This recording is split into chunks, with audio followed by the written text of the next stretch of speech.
prayers? Would you share his light? Or choose to hide? Or would you stand and rise?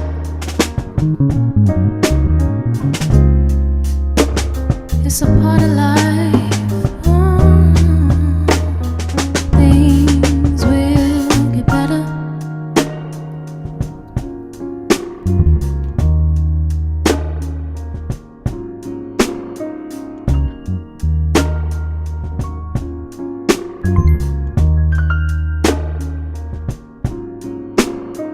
Things will get better. Things will get better. Things will get better. Hi guys, bonne année 2026. À chaque fois qu'une nouvelle année commence, tout le monde est dans une bulle de jeu, que cette année soit la meilleure possible, qu'elle soit différente de l'année précédente et que tout change en un coup. Et la plupart du temps, ce n'est pas le cas. Dans cette vidéo, je vais te montrer comment tirer des leçons réelles d'une année précédente et comment préparer une prochaine année. Première partie, Reflecting on 2025. Comment était 2025 pour toi? Qu'est-ce qui s'est passé? Quels sont les événements qui t'ont touché, qui t'ont marqué, qui t'ont affecté, qui t'ont fait te sentir bien, mal? Et quelles sont les traces que ça a laissées en toi? Parce que si quelque chose t'a blessé en 2025, si quelque chose a affecté ta confiance en toi, ton estime de toi, ton amour pour les autres, a affecté ta façon de te voir, a affecté ton courage, même si tu fais des plans et des vision boards, ils ne vont pas s'accomplir simplement parce que ton état, ton identité est altérée.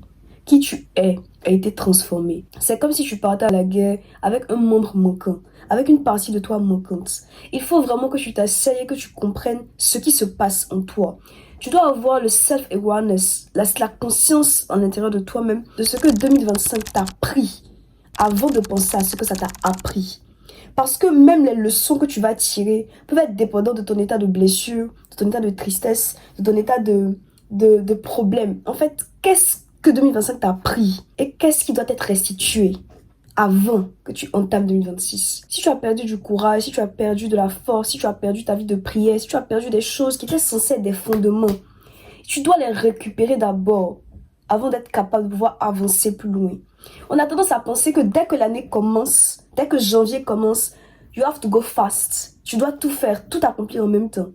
Pourtant, c'est le meilleur moyen de s'épuiser tout au long de l'année. Utilise les jours, les semaines ou le mois de janvier pour vraiment récupérer ce que 2025 a pu prendre. Quels sont tes regrets de 2025? Qu'est-ce que tu regrettes ne pas avoir fait? Qu'est-ce que tu regrettes avoir fait? Et je ne parle pas seulement de grands accomplissements, je parle également en termes de caractère. Je parle également en termes d'amitié, en termes de connexion, en termes d'opportunité. Qu'est-ce que tu regrettes et que tu ne veux plus répéter en 2026? Tant que tu ne l'identifieras pas, tu vas répéter les mêmes cycles, les mêmes échecs, les mêmes tristesses, les mêmes peurs ou les mêmes victoires mal acquises. C'est-à-dire que tu vas réussir sans savoir clairement le système qui t'a permis de réussir. Mais aussi, quelles sont tes réussites de 2025? Qu'est-ce que tu as aimé en toi? Qu'est-ce que tu as aimé en les autres? Qu'est-ce que tu as aimé faire? Quelles sont les opportunités que tu as appréciées? Quelles sont les opportunités que tu as pu saisir? Qu'est-ce que tu as aimé de toi-même durant 2025? Il faut que tu prennes le temps d'accepter qu'il y a des choses bien qui se sont passées et d'être fier de ce que tu as pu accomplir, même si cela semble minime. Parce que tant que tu vas continuer à te détester et à haïr qui tu es, tu vas avancer jusqu'à ce que ton énergie s'épuise à partir de mars 2026. Et tu n'auras plus de force, plus de rien. You will just be empty. Parce que tu n'auras pas pris le temps de te charger. Qu'est-ce que tu dois récupérer?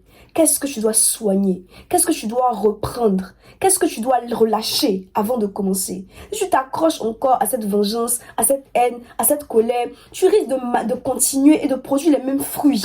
Parce que la semence aura toujours été en toi. Quelles ont été les réussites de 2025? Est-ce qu'elles étaient intentionnelles? Ou est-ce que c'était accidentel? Est-ce que c'est le fruit de la grâce de Dieu qui t'a gardé, qui t'a protégé? Est-ce que c'était sa volonté? Est-ce que c'était pas sa volonté, mais il t'a permis d'obtenir des choses quand même? Qu'est-ce que tu as gagné? Est-ce que ça venait de Dieu? Est-ce que ça venait de tes efforts personnels? Parce qu'on peut obtenir beaucoup de choses par nos propres forces, sans que ce soit la volonté de Dieu. Le problème est que quand on entre dans quelque chose qui n'est pas la volonté de Dieu, c'est possible de rester longtemps hors de sa volonté jusqu'à ce qu'un jour tout s'écroule. Est-ce que 2026 est l'année où tu vas te rendre compte que tu as commencé à bâtir des choses alors que Dieu n'avait jamais été avec toi dans ces choses? Rappelle-toi Rappelle-toi, souviens-toi. Des personnes que tu as acceptées dans ta vie, des connexions que tu as acceptées dans ta vie peuvent être le fruit de la volonté de Dieu, comme ne pas l'être du tout. Qui sont ces personnes qui doivent partir avant de continuer? Quelles sont ces personnes qui doivent entrer avant de continuer? Qu'est-ce que Dieu dit? Qu'est-ce que Dieu a dit en 2025? Et nous sommes à la fin de 2025, nous sommes en 2026. Qu'est-ce qu'il en est? Tu as sûrement déjà fait ton bilan. Tu as déjà sûrement fait et établi ce que tu allais accomplir en 2026. Mais est-ce que ce que tu as décidé de faire en 2026 était seulement superficiel? Est-ce que tu allais en profondeur par rapport à l'état de ton propre cœur? Par rapport à ce qui a été gardé en toi? Et ça me fait entrer dans la partie de se préparer pour 2026. Parce que se préparer pour 2026 ne va pas toujours ressembler à faire des vision boards ou à déclarer que tout sera parfait, que tout sera bien, que tu attireras tout le bien du monde. Les nombreuses années précédentes nous ont démontré que ce qu'on veut ne ressemble pas toujours à ce qu'on a. C'est la raison pour laquelle la première chose que tu dois connaître, que tu dois savoir pour 2026, c'est qu'est-ce que Dieu dit. Qu'est-ce que Dieu dit de toi durant cette année? Qu'est-ce qu'il a prévu? Je parle de lui parce qu'il est le créateur de la terre. Il est le créateur de l'univers. Il est le créateur des temps, des saisons et des circonstances. Pour savoir comment te comporter en 2026, comment te positionner stratégiquement, pour pouvoir obtenir ce que tu veux obtenir durant cette année, tu as besoin de savoir ce que le créateur de l'univers dit de toi. Avant de dire que tu accompliras telle chose, est-ce que tu as demandé à Dieu s'il veut que tu accomplisses cette chose? Quelle est sa volonté pour toi? Tu ne peux pas continuer encore sans savoir ce que Dieu veut, ce que Dieu dit de toi. Quelle est la parole que tu as entendue? Si tu ne l'as pas entendue, arrête-toi. Arrête-toi, il va entendre. Arrête-toi, il va chercher. N'avance pas sans savoir ce que Dieu dira. Prends le temps nécessaire. Le temps nécessaire, ça peut être 2 jours. Le temps nécessaire, ça peut être un mois entier. Tu dois prendre plus de temps à entendre et écouter avant d'avancer. Faire des actions, poser des œuvres, commencer un business, commencer un projet, aller dans une école, commencer une formation, ce n'est pas si difficile, c'est les éléments matériels. Mais je t'assure que si tu entends la parole et que la parole vient de Dieu, il mettra tout en œuvre pour que tout puisse se passer conformément à sa volonté, pas la tienne. La raison pour laquelle tu as l'impression de te battre chaque année pour obtenir des choses, c'est peut-être parce que tu te bats pour des choses qui ne t'appartiennent pas au début. C'est peut-être parce que tu te bats pour des choses qui ne sont pas pour toi. Mais comme nos efforts payent, que cette année ne soit pas juste une année du fruit de tes efforts, mais du fruit de la volonté de Dieu. Je t'assure que le fruit a un goût différent quand ce sont tes efforts et quand c'est la grâce de Dieu qui te porte. Tu t'épuises à vouloir tout changer en un coup au 1er janvier 2026. Mais il y a des bagages qui sont encore en toi. Il y a des paroles que tu n'as pas entendues. Qu'est-ce que Dieu a dit? Va le chercher. C'est la première chose que tu dois savoir pour 2026. Tu dois aller chercher Dieu. Tu dois aller prier et dire Seigneur, je veux t'entendre. Et ne dis pas non, mon Dieu ne me parle pas. Non, mon Dieu ne me dit rien, c'est faux, il te parle, mais tu n'entends pas. La Bible dit que Dieu parle tantôt d'une façon, tantôt d'une autre, mais on n'y prend pas garde. Ça veut dire qu'on a une habitude à ne pas prendre garde à certaines façons que Dieu a de parler. Il y a certaines façons qu'on valorise et d'autres pas. Décide d'être comme une page vierge, d'être comme un enfant qui analyse et écoute et accepte toutes les formes de communication de son Père. Qu'est-ce que Dieu dit? Quelles sont les instructions que Dieu a pour toi durant cette année? Chaque année, Dieu me donne des instructions précises sur mes temps de prière, sur mes temps de jeûne, sur mes temps d'évangélisation, sur mes finances, les grandes lignes de ma vie. Et je n'avance pas tant que je ne sais pas ces choses. Tu as besoin d'avoir des directions claires, savoir où aller. Tu as besoin de savoir les grandes lignes de ta destinée, les grandes lignes de ta vie, les grands chapitres avec Dieu. Et c'est pour ça que tu as besoin de connaître, de savoir ce qu'il dit. Tu n'es pas obligé, au moment où tu verras cette vidéo, d'avoir déjà tout planifié, tout rangé. Dieu est le planificateur par excellence, il est le Père par excellence. Il est celui qui te garde et qui te conduit. Et il veut que cette année soit une année de joie, de transformation, de paix pour toi. Il le veut. Peut-être que tu es passé par le moment tellement difficile que tu as arrêté de croire que Dieu veut des choses bien pour toi. Ce n'est pas le cas. Il le veut. Et pour ça, il faut que tu retournes à lui. Il faut que tu retournes à lui. Je prie que 2026 soit une année de gloire pour vous. Une année de triomphe et de victoire. Une année de transformation et d'intimité.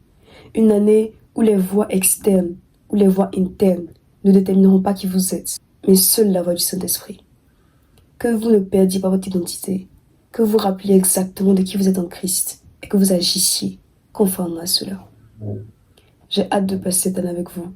J'ai vraiment hâte de voir ce qui va se passer Et j'ai hâte de la vidéo qui va sortir la semaine prochaine. Pour toutes les personnes qui ont l'habitude de me suivre, je suis désolée d'avoir disparu pendant un mois. J'ai extrêmement aimé être avec vous et produire des vidéos qui me plaisent mieux en termes de retransmettre la vision que j'avais. Parce que retransmettre exactement ce que j'ai comme idée, en tenant compte des réalités de l'environnement dans lequel je suis, c'était difficile. J'aimais pas ce que je produisais, j'aimais plus ce que je donnais. Et je suis contente parce que cette année, j'ai pu plus développer ça. 2025 m'a énormément appris.